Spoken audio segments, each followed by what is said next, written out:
নমস্কার, চলে এলাম আপনাদের সঙ্গে জ্যোতিষ আলোচনায়। আমি অ্যাস্ট্রোলজার আচার্য শ্রী কৌশিক।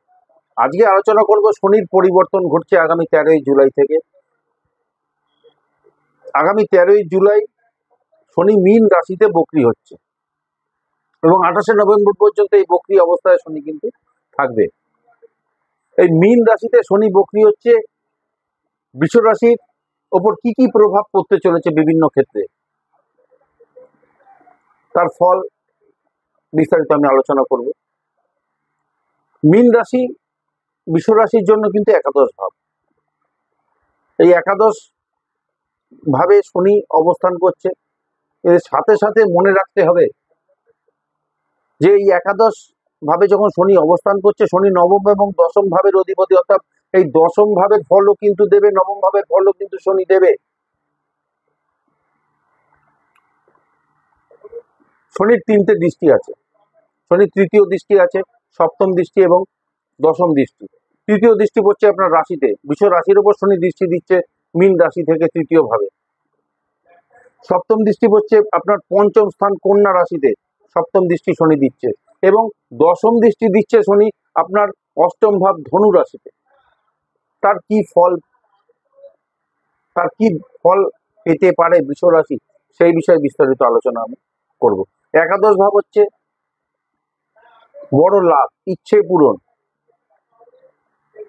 সামাজিক সংযোগ, প্রাপ্তির পথ তৈরি হওয়া, বড় ভাই বোনের সাথে সম্পর্ক,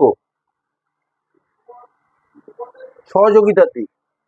বক্রী শনি এখান থেকে পুরনো সম্পর্ক, পুরনো বন্ধু বান্ধবের সাথে সম্পর্ক, সহকর্মীদের সাথে যে সম্পর্কগুলো যেগুলো কেটে গেছিল, যেগুলো ছিন্ন হয়ে গেছিল, সেই সম্পর্কগুলো আবার ফিরিয়ে দেবে, সেই সম্পর্ক নতুন করে তৈরি করবে।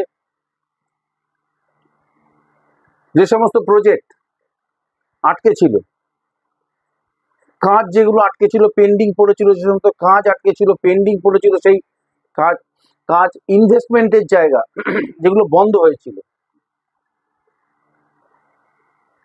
সেইগুলো আবার নতুন করে চালু হবে। তবে প্রফিট আসবে, ধীরে ধীরে কষ্টের মাধ্যমে প্রফিট আসবে। শনি মানে ডিলে, শনি মানে ডিলে এবং শনি মানে কিন্তু স্লোলি। এই জায়গাটা মাথায় রাখতে হবে, ধৈর্য ধরতে হবে। যতটা পরিশ্রম বা আন্তরিকতা আপনি তখন দেখিয়েছিলেন, ঠিক ততটাই প্রফিট তার আপনি কিন্তু এই সময় পাবেন ফেরত। দশম ভাব, দশম ভাবের যেহেতু অধিপতি শনি একাদশ ভাবে বসে আছে, দশম ভাবের ফলও কিন্তু আপনি পাবেন, কর্মফল। সেটা কিন্তু আপনাকে শনি ফিরিয়ে দেবে এই সময়।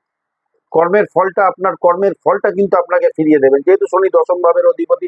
দশম ভাবের বৈশিষ্ট্যগুলো কিন্তু শনি ক্যারি করছে, বহন করছে, যেটা কর্মক্ষেত্র, সামাজিক মর্যাদা, পেশাগত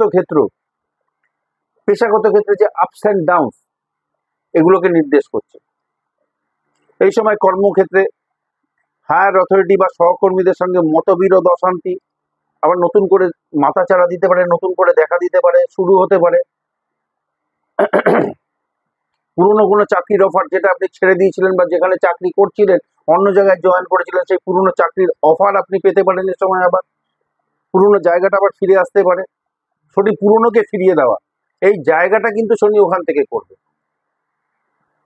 যে চাকরিগুলো আপনি ছেড়ে দিয়েছিলেন, যে চাকরির অফার বা কোনো জায়গায় চাকরি করতেন, সেখান থেকে ছেড়ে দিয়ে অন্য জায়গায় আবার চাকরি করছেন, সেই চাকরির অফারটা কিন্তু এই সময় ফেরত আসতে পারে, এই সময় ফেরত পেতে পারে। সরকারি কাজ, সরকারি চাকরি যারা করছেন, এই সরকারি কাজের জায়গায় কিন্তু বেশ কিছু ক্ষেত্রে জটিলতার সৃষ্টি হতে পারে, কিছু কিছু ক্ষেত্রে ডিলে হতে পারে, বিলম্ব হতে পারে কোনো কাজে। এটা মাথায় রাখতে হবে যে দশম ভাবের ফলটা কিন্তু দেবে, নবম ভাবের ফলটাও দেবে বৃষ রাশির জন্য। তার কারণ হচ্ছে শনি নবম ভাব, দশম ভাবেরও অধিপতি। আমার এই আলোচনা, আমি যে আলোচনাটা করছি, বর্তমান যে গ্রহের অবস্থান, শনির গোচর, ট্রানজিট, বক্রি হচ্ছে এবং শনির দৃষ্টি, তার উপর ভিত্তি করে আপনার জন্মছকে গ্রহের অবস্থান, দশা অন্তর্দশা, অর্থাৎ আপনার সময় কেমন চলছে এখন বর্তমানে, সেটা কিন্তু বলবে আপনার দশা অন্তর্দশা। এবং শনির অবস্থান কোথায়, শনি অবস্থান করছে কোথায়, কোথায় দৃষ্টি দিচ্ছে, আপনার বাস্তু, আপনার হস্তরেখা ওপর নির্ভর করবে আপনি কি ফল পাবেন, কি ফল পাবেন না। কাজেই আপনার ক্ষেত্রে যদি ফলের তারতম্য ঘটে বা আমার এই আলোচনার সঙ্গে যদি ফলের তারতম্য ঘটে বা ফল না পান, এই আলোচনার সঙ্গে না মেলে, তাহলে আমি বলবো ইমিডিয়েট আপনি আপনার হরোস্কোপ, আপনার বাস্তু বা আপনার হস্তরেখা বিচার করিয়ে নিন। সেখানেই লুকিয়ে আছে আপনার কেন আপনি ফল পাচ্ছেন না।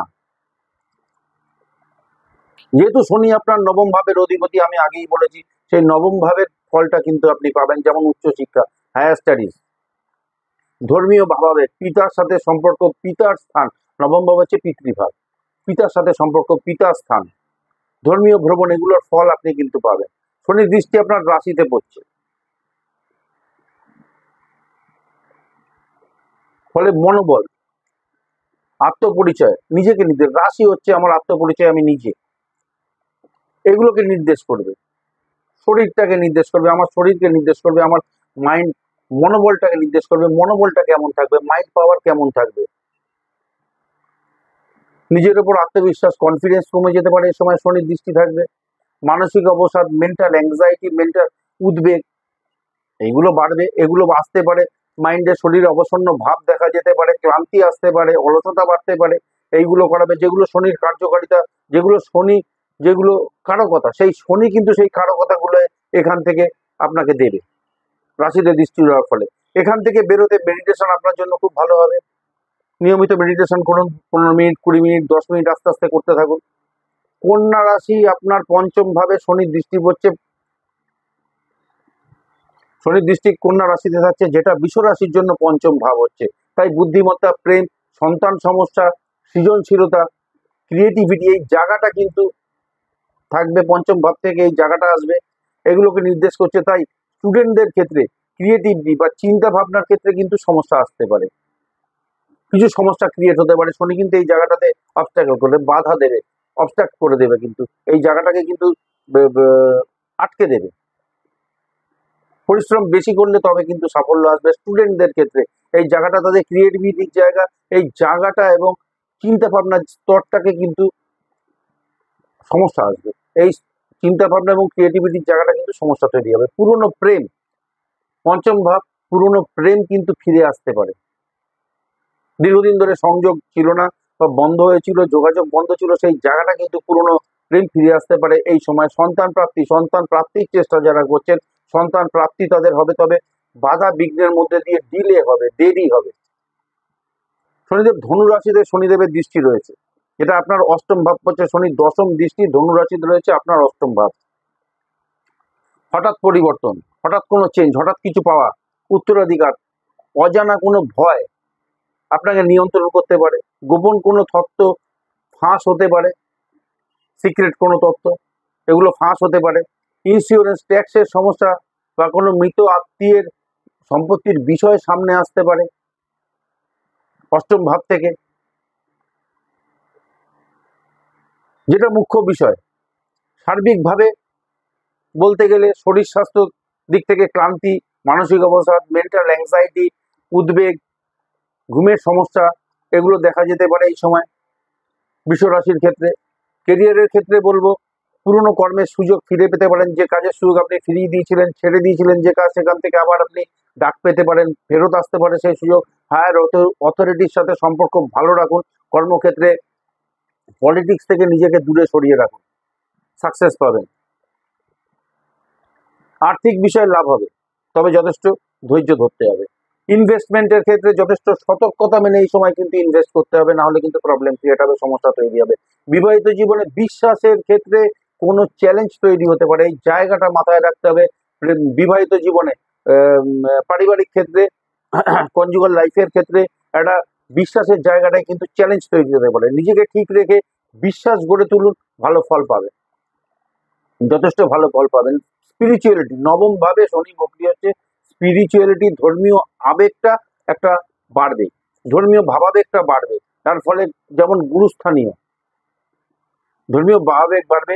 তাই আমি বলবো গুরুস্থানীয়, যেমন মা, বাবা বা গুরুজনদের সঙ্গে রিলেশন, সম্পর্ক জায়গাটা ভালো রাখুন, তাদেরকে শ্রদ্ধা সম্মান করে চলুন, সাকসেস আপনি পাবেন। আজ এখানেই শেষ করলাম। সকলে ভালো থাকুন, সুস্থ থাকুন। নমস্কার।